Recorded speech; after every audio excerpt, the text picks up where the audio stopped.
சந்தியா நீ காலைல morning breakfast ready ஆயிடுச்சா? ரெடி பண்ணிட்டே இருக்கேன் வாங்க. இன்னைக்கு நம்ம வீட்ல மார்னிங் பிரேக்ஃபாஸ்ட் என்னன்னு சொல்லிட்டு பாத்தீங்கன்னா, இங்க பாருங்க பச்சரிசி அடை தான். இது பச்சரிசி ஊற வச்சு அரைச்சி வச்சிருக்கேன்.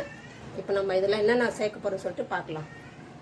பச்சரிசி நல்லா ஊற வச்சு அரைச்சிக்கோங்க. அடுத்தது ரவை சேர்த்துக்கோங்க. அவல் ஊற வச்சு அரைச்சி வச்சிருக்கேன் மிக்சியில் போட்டு. தயிர் ஒரு கப்பு சேர்த்துக்கோங்க. கொத்தமல்லி, துருவன கேரட், நறுக்கி வச்ச பச்சை மிளகா, விதையெல்லாம் எடுத்துருங்க. தேவையான அளவு உப்பு சேர்த்துக்கோங்க. நல்லா கிளறிட்டு தண்ணி அளவு ஊற்றிட்டு மிக்ஸ் பண்ணி வைங்க. மாவு நல்லா ஊறிடுச்சு. இப்போ அடை ஊற்றிக்கலாம்.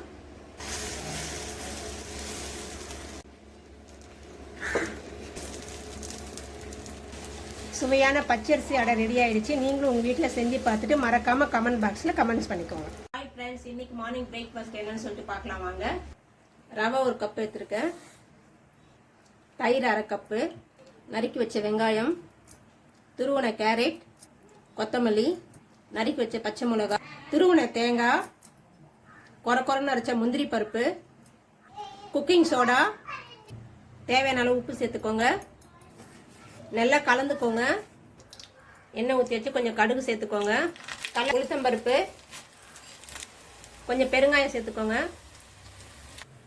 தாளிச்சதில் கொட்டிக்கோங்க. கொட்டி வச்சு இப்போ தண்ணி கொஞ்சம் விட்டுக்கலாம். தண்ணி கலந்து ஒரு 10 நிமிஷம்.